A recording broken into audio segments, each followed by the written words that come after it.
ख़ास तौर से उन कार्यकर्ताओं के लिए जो देश भर में हैं लेकिन आज यहाँ उपस्थित नहीं हैं। देखिए, कांग्रेस का कार्यकर्ता कौन है? वो अनोखे लाल है जो इस झंडे को लेकर कन्याकुमारी से कश्मीर तक चला। वो दिनेश है जो आज दिख नहीं रहा है, जो इसी तरह से देश के ध्वज को लेकर नंगे पांव चला। कल किसी ने नसीब पठान जी का नाम लिया, उत्तर प्रदेश के एक नेता थे। आजीवन कांग्रेस के प्रति उन्होंने निष्ठा दिखाई। उसी तरह से मैं कई नाम ले सकती हूँ। कल जब शोक प्रस्ताव हुआ, ईश्वर चंद शुक्ला जी का नाम नहीं लिया, लेकिन ईश्वर चंद शुक्ला जी, उनको टिकट नहीं मिला चुनाव में, फिर भी वे प्रचार किए और प्रचार करते करते उनका देहांत हुआ। मैं पच्चू पासी का नाम ले सकती हूँ, जो रोज़ सुबह वही सफ़ेद जूते पहनकर गांव-गांव जाते थे, कांग्रेस के लिए प्रचार करते थे, कांग्रेस का झंडा फहराए रखे। उनका भी देहांत हुआ। यूपी में हम मजाक में कहते हैं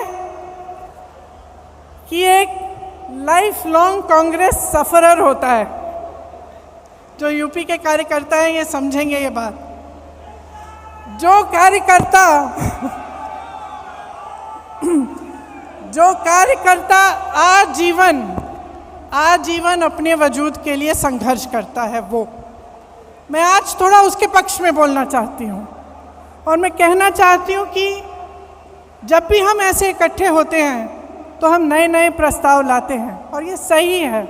हमने कहा है कि मंडल तक हमें अपना संगठन बनाना है, ब्लॉक तक बनाना है, नए लोगों को जोड़ना है, लेकिन ये कर्मकांड नहीं होना चाहिए। ये प्रस्ताव कागज़ पे नहीं रहना चाहिए।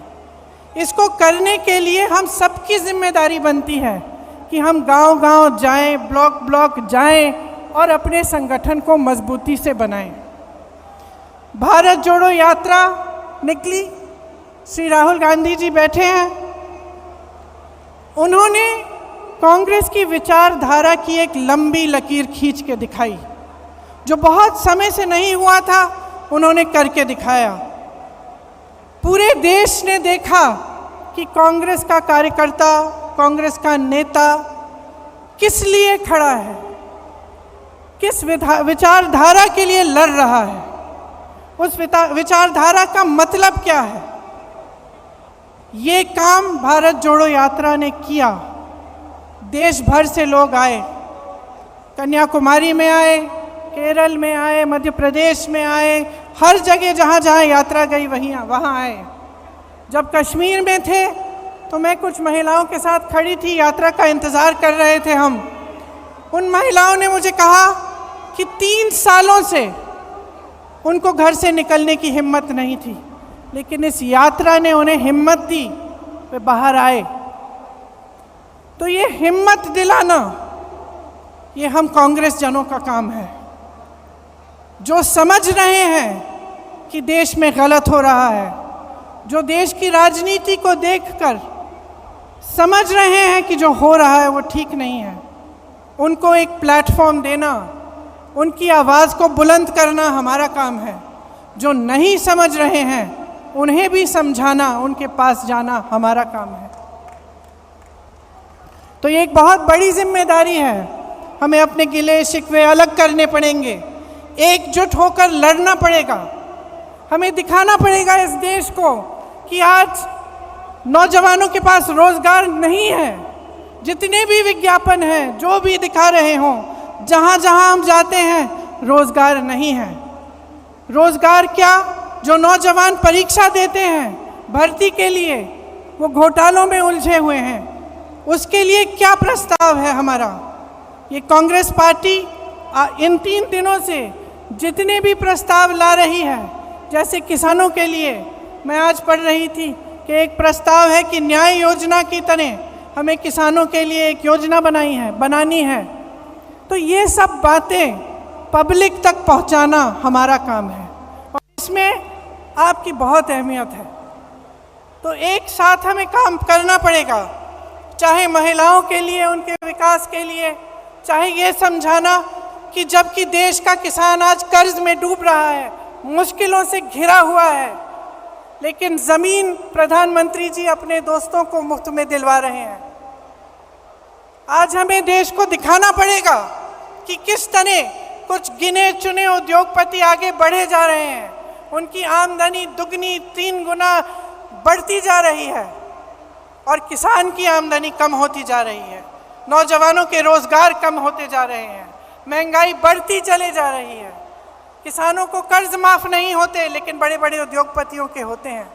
ये सब बातें हमें पब्लिक में ले जानी है।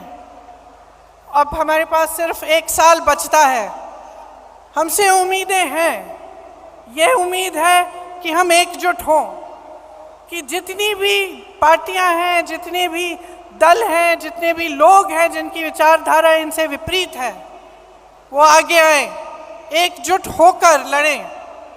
सबसे उम्मीद है, लेकिन सबसे ज़्यादा उम्मीद कांग्रेस पार्टी से है आज।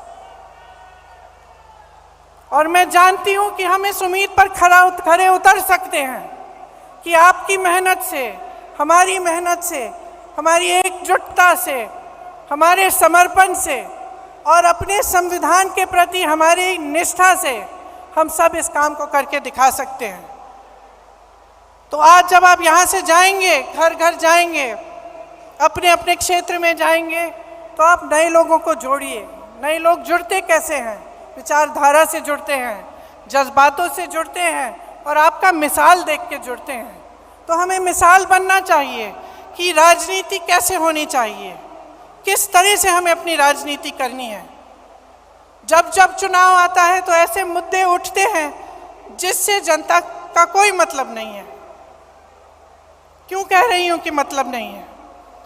क्योंकि जब रोजगार की बात होती है, युवाओं की बात होती है, महंगाई की बात होती है, तो इन मुद्दों पर चुनाव लड़े जाने चाहिए कि किस तरह से विकास होगा, भविष्य में हम क्या प्रस्ताव रख रहे हैं, कौन सा सकारात्मक कदम हम उठाने जा रहे हैं। ये हमारी राजनीति होनी चाहिए। और आजकल की जो राजनीति है, जो देश का माहौल है, जो नकारात्मक है, उससे हमें ऊपर उठना पड़ेगा और हमें सकारात्मक तरह से भविष्य के लिए अपने प्रस्ताव रखने पड़ेंगे और अपनी बात रखनी पड़ेगी। मुझे पूरी उम्मीद है कि हम इस लड़ाई में सफल होंगे, क्योंकि हम मजबूत हैं। आज भी अगर आप सब यहाँ बैठे हो, इसका मतलब है कि आप पार्टी के प्रति समर्पित हो और आप निडर हो। हमारे तमाम नेताओं पर, कार्यकर्ताओं पर इस सरकार ने दमन किया है।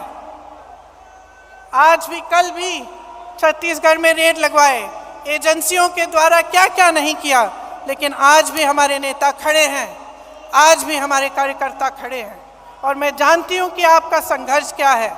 अगर हमें पूछताछ के लिए 2 दिन के लिए बुलाया जाता है तो आपको जेल में महीनों के लिए रखा जाता है। अगर हमें पुलिस घसीट के ले जाती है तो आप लाठियाँ खाते हैं। तो हम जानते हैं कि आप में कितनी हिम्मत है।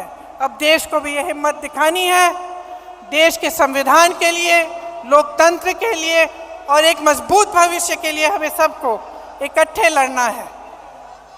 आप सबको बहुत बहुत धन्यवाद। जय हिंद, जय कांग्रेस।